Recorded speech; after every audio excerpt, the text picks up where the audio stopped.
Hello friends, quadratic equation के fourth part में आप सभी का स्वागत है। आज हम इस वीडियो में सीखेंगे क्वाड्रेटिक इक्वेशन को सूत्र के द्वारा किस प्रकार हल करते हैं, दैट मीन्स फार्मूला मेथड। ठीक है, लेकिन ये जो फार्मूला है वर्ग समीकरण को हल करने के लिए, ये किस प्रकार आया?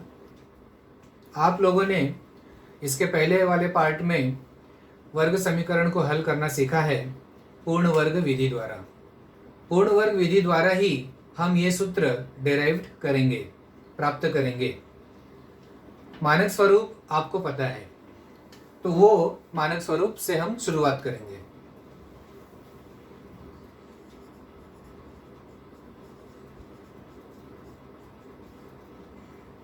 ये है वर्ग समीकरण का मानक स्वरूप। ओके, इसमें पूर्ण वर्ग विधि द्वारा x का मान ज्ञात करेंगे। इसमें हम पूर्ण वर्ग विधि द्वारा x का मान ज्ञात करेंगे। ओके, तो पूर्ण वर्ग विधि आपको याद है, क्या करते हैं हम लोग उसमें? ax² + bx बराबर, ये जो तीसरा पद है उसको दाएं पक्ष में ले जाते हैं, तो ये हो जाएगा यहाँ -c।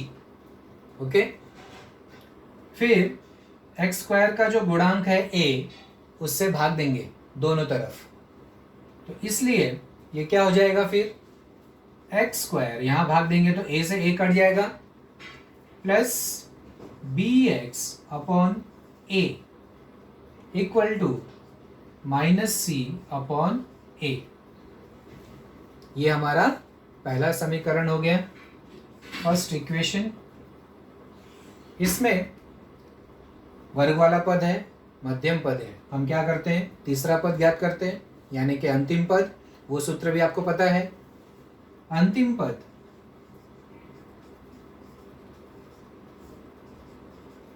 बराबर, अंतिम पद बराबर 1/2 गुणे x का गुणांक द होल स्क्वायर। 1/2 गुणे x का गुणांक द होल स्क्वायर बराबर 1/2 गुणे x का गुणांक। x का गुणांक कितना है? b/a the whole square. इन दोनों का गुणा करेंगे, एक का गुणा b में होगा b/2 का गुणा a में होगा 2a द होल स्क्वायर, और स्क्वायर करेंगे तो क्या आएगा? b²/4a², b²/4a²। ठीक है, अब यहाँ पे अंतिम पद हमें प्राप्त हो गया b²/4a²। ये अंतिम पद को हम लोग समीकरण 1 के दोनों पक्षों में जोड़ेंगे। x² + bx/a plus b²/4a² is equal to b²/4a² -c/a। जो हमें अंतिम पद प्राप्त हुआ था उसको हमने दोनों साइड में जोड़ दिया। ओके, अब जोड़ने के बाद ये पूर्ण वर्ग बन जाता है बायां पक्ष, आपको पता है। इसलिए तो x² का हम क्या लिखते हैं? x, मध्यम पद का चिन्ह क्या है? प्लस, और यहाँ पे ये किसका वर्ग है? b/2a the whole square equal to, जो दायां पक्ष है उसको थोड़ा सा सरल स्वरूप में लिखेंगे, b²/4a² माइनस, यहाँ पे जो हर है 4a², वही हर यहाँ पर लेकर आएंगे, that means we will make the denominator same. c/a है, 4a से गुणा करेंगे, 4a × 4a। ठीक है, तो ये बन जाएगा x + b/2a the whole square is equal to b square upon 4a² minus 4ac upon 4a² 4a into a square, denominator same हो गया। इसके बाद x plus b upon 2a the whole square is equal to, दोनों का हर समान है तो ऊपर घट जाएगा, डायरेक्ट लिख सकते हैं B square minus 4ac upon 4a², ठीक है। इसलिए x plus b upon 2a, यहाँ पे वर्ग है, वर्गमूल लेंगे तो वर्ग निकल जाएगा, बराबर बी स्क्वायर माइनस 4ac को हम लोग लिखेंगे करनी में बी स्क्वायर माइनस 4ac बटे 4a² का क्या हो जाएगा 2a, ओके। वर्गमूल लिया हमने, बी स्क्वायर माइनस 4ac का वर्गमूल करनी में लिख दिया, फिर 4a² मतलब उसका वर्गमूल लिया तो क्या हो गया 2a। x प्लस, इसके बाद हम लोग ये लिखेंगे x बराबर, ये जो b बटे 2a है ये दाएं साइड में ले जाएंगे, माइनस b अपॉन 2a। देखा आपने, x plus b upon 2a the whole square बराबर b square minus 4ac upon 4a² हो गया। यहाँ से वर्ग निकालने के लिए हम वर्गमूल लेंगे, तो जब हम वर्गमूल लेंगे तो ये क्या हो जाएगा x plus b upon 2a बराबर करनी में b square minus 4ac upon 2a, वर्गमूल लिया तो यहाँ पे कौन सा चिन्ह आ जाता है प्लस और माइनस, दोनों पक्षों का वर्गमूल लेंगे तो ये आ जाएगा x plus b upon 2a बराबर plus minus square root of b square minus 4ac upon 2a, okay. फिर x बराबर ये जो प्लस b अपॉन 2a है दाएं साइड में जाएगा तो माइनस b अपॉन 2a हो गया, फिर plus minus square root of b square minus 4ac upon 2a। x बराबर, दोनों का डिनोमिनेटर सेम है तो ऊपर से हम लोग लिख सकते हैं minus b plus minus square root of b square minus 4ac upon 2a। So यहाँ पे हमको मिल गया हमारा सूत्र, x का मान क्या आया minus b plus minus square root of b square minus 4ac upon 2a। यही सूत्र है जो आज हम देखेंगे कि इस सूत्र से वर्ग समीकरण को कैसे हल किया जाता है, ठीक है। तो आइए शुरू करते हैं सूत्र विधि, formula method for solving the quadratic equation. पहला उदाहरण लिया हमने x square minus 6x plus 5 equal to 0। सूत्र विधि हमें लगाना है, तो जो समीकरण दिया है उसको हम लोग समीकरण नंबर 1 दे दिया, ठीक है। इसके बाद हम ये लिखेंगे समीकरण 1 की तुलना ax² plus bx plus c बराबर 0 से करने पर, ठीक है। जो समीकरण दिया गया होगा उसकी तुलना हम लोग मानक स्वरूप से करेंगे, दोनों को कंपेयर करेंगे, ठीक है। तो तुलना करने पर हमें ए बी सी का मान प्राप्त होगा। यहाँ पर एक्स स्क्वायर का कोएफिशिएंट क्या है a, एक्स स्क्वायर का गुणांक a है, यहाँ पर एक्स स्क्वायर का गुणांक कितना है a, तो a की जगह पे यहाँ पे क्या है 1, इसलिए a बराबर 1। दूसरा x का कोएफिशिएंट यहाँ पे b है, यहाँ पे x का कोएफिशिएंट क्या है -6, इसलिए b बराबर -6। और c की जगह पे यहाँ पे क्या है 5, तो c बराबर हम लिखेंगे 5। तो दोनों समीकरण की तुलना करने पर हमें a b c के मान प्राप्त हुए। ठीक है, इसके बाद a b c हमें पता चल गया, तो डायरेक्ट अब हम सूत्र लगाएंगे। ठीक है, जो सूत्र हमने पढ़ा, x बराबर माइनस बी प्लस माइनस करनी में b square minus 4ac whole upon 2a, यह है सूत्र। अब हमें इसमें सिर्फ a b c का मान रख देना है। तो x बराबर माइनस b का मान कितना है -6, ये माइनस ऑलरेडी है यहाँ पे, ओके, वो माइनस यहाँ आ गया। अब किसका मान लिखना है b का, तो b कितना है -6, okay, minus b, right, plus minus करनी में b square, again what is b -6, तो -6 का square -4 into a is 1, c is 5, b square -4ac whole upon 2a, 2 into a is 1, okay.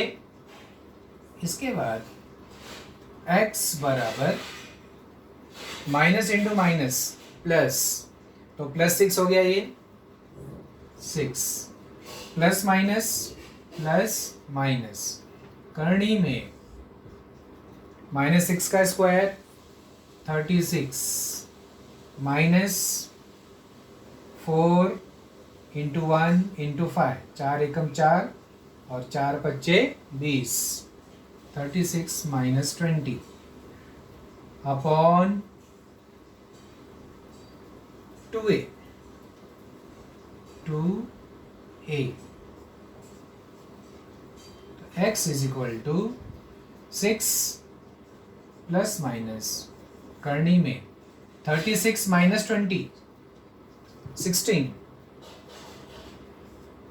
Upon 2, x is equal to 6 plus minus 16 का वर्गमूल 4 upon 2, right.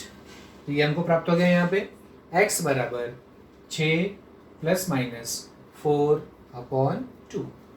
इसके बाद एक बार हम लोग plus लेंगे और दूसरी बार माइनस, x बराबर 6 प्लस 4 अपॉन 2, या x बराबर 6 माइनस 4 अपॉन 2।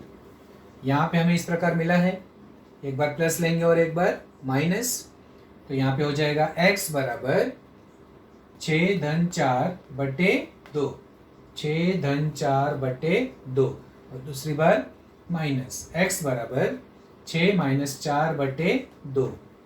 अब यहाँ पे x बराबर 6 और 4 होता है 10 बटे 2, या x बराबर 6 में से 4 गया तो 2 बटे 2, इसलिए x बराबर 5 या x बराबर 1, ये आ गया हमारा आंसर, x का मान आ गया। इस प्रकार से वर्ग समीकरण हल हो गया। इस वर्ग समीकरण के दो हल हैं, x बराबर 5 या x बराबर 1, ओके। अब दूसरा उदाहरण देखेंगे तो और ज़्यादा समझ में आएगा। दूसरा उदाहरण हमने लिया है 3m square minus 2m plus 7 बराबर 0। अब फिर से वही काम करेंगे हम लोग। इसको हमने दे दिया समीकरण नंबर 1। समीकरण 1 की तुलना am स्क्वायर, क्योंकि यहाँ पे चरांक m है इसीलिए हम यहाँ पे भी चरांक क्या लिखेंगे m, am square plus bm plus C equal to 0 से करने पर। ओके, पहले हम क्या लिखते थे, ax² plus bx plus c बराबर 0, परंतु अब यहाँ पे क्या है, ax² plus bx plus c बराबर 0 ये लिखते थे, परंतु यहाँ पर चरांक क्या है, m, तो x की जगह पे हम क्या लिख देंगे, m, इसीलिए ये क्या बन जाएगा, am² plus bm plus c बराबर 0। जो चरांक यहाँ होगा वो चरांक यहाँ पे मानक स्वरूप में आएगा। तुलना करेंगे, a बराबर 3, b बराबर -2 एंड c बराबर 7। ABC पता चल गया। अब डायरेक्ट क्या करेंगे हम लोग, तो m बराबर सूत्र वही रहेगा, -b प्लस माइनस करनी में b² -4ac बटे 2a। ओके, m बराबर -b what is b, -2 plus minus करनी में b² that means -2² -4 into a into c upon 2 into a, what is a, 3। Okay, a b c सबका मान रख दिया। m बराबर माइनस का गुणा -2 में होगा तो ये हो जाएगा 2, माइनस इंटू माइनस प्लस, तो +2 हो गया, प्लस माइनस करनी में -2 का वर्ग 4 माइनस 4 दिया 12, 12 सत्ते 84 डिवाइड बाय 6। ओके, m बराबर 2 प्लस माइनस करनी में 4 में से 84 गया तो क्या आएगा, -80 अपॉन 6। अब हमें यहाँ पर करनी के अंदर ऋणात्मक संख्या प्राप्त हो रही है, तो इसका मतलब हम इसका वर्गमूल नहीं निकाल सकते, ठीक है, क्योंकि करनी में ऋणात्मक संख्या हो गई -80, इसका मतलब यह अवास्तविक संख्या है, राइट, तो इसका हल वास्तविक नहीं होगा। इसके आगे हम लोग यहाँ पे आगे हल करने की आवश्यकता नहीं है, तो यहाँ पे हम ये लिख देंगे, इस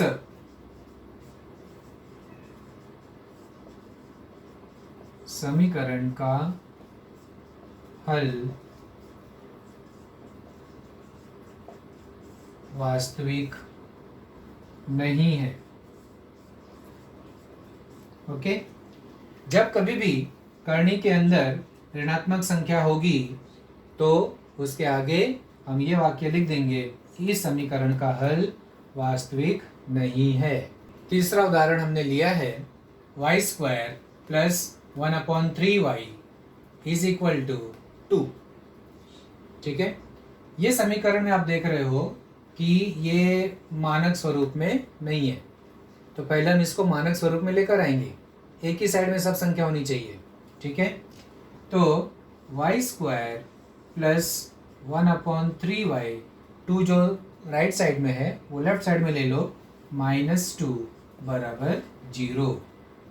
ओके, और बटे में जो 3 है उसको भी रिमूव कर दो, उसको भी हटा दो, तो अपॉन में है 3, उसको हटाने के लिए गुणा करना पड़ेगा, तो इस समीकरण में 3 से गुणा कर दो, तो ये हो जाएगा 3y² प्लस, यहाँ 3 से गुणा होगा तो 3 से 3 निकल जाएगा, कट जाएगा, यहाँ पे आएगा y, और यहाँ 3 से गुणा होगा तो -6 इक्वल टू 0। 3 से हमने गुणा कर दिया, ये हो जाएगा फिर हमारा समीकरण नंबर 1। फिर वही कथन लिखेंगे, समीकरण 1 की तुलना ay² plus by plus c बराबर 0 से करने पर, क्योंकि यहाँ पे चरांक क्या है, y है, ठीक है, इसलिए हमने यहाँ पे चरांक क्या लिया है, y। अब तुलना करेंगे तो हमें a की जगह पे क्या प्राप्त होगा, 3, बी का मान 1, y के बगल में कोई गुणन दिखाई नहीं दे रहा है, इसका मतलब 1, तो b की जगह पे 1 है और c की जगह पे -6, राइट। ए बी सी का मान मिल गया। अब सूत्र लिखेंगे। इस सूत्र में y बराबर -b, b की जगह पे 1 प्लस माइनस करनी में b स्क्वायर, तो b का मान 1 है, 1 का square minus 4 into a, 3 into c का मान है -6 अपॉन 2 इंटू a का मान है 3। ए बी सी का मान रख दिया। तो आगे हल करेंगे। y बराबर -1 प्लस माइनस करनी में 1 का वर्ग 1 माइनस इंटू माइनस प्लस 4 तियां 12, 12 छक 72 बटे 6, तो y बराबर -1 प्लस माइनस 1 और 72 कितना होता है 73 बटे 6। ठीक है, तो इसके आगे अब हम हल कर सकते हैं क्या। 73 का वर्गमूल तो निकलता नहीं है, इसलिए यहीं तक होगा। y बराबर -1 प्लस माइनस करनी में 73 बटे 6, तो ये हो गया हमारा हल। y बराबर -1 प्लस करनी में 73 बटे 6, या दूसरा हल होगा y बराबर -1 माइनस करनी में 73 बटे 6। ठीक है, एक हल होगा प्लस और दूसरा हल होगा माइनस वाला, यानी y बराबर -1 प्लस करनी में 73 बटे 6। ओके, और दूसरा y बराबर -1 माइनस करनी में 73 बटे 6। तो ये दो हल हो गया इस वर्ग समीकरण का। इस प्रकार से वर्ग समीकरण को हल करते हैं सूत्र विधि के द्वारा। ठीक है, एकदम आसान है। सिर्फ इसमें क्या करना है, तुलना करना है, ए बी सी का मान निकालना है और सूत्र लिखना है। सूत्र में ए बी सी का मान रख देना है और उसको आगे हल करना है। ओके।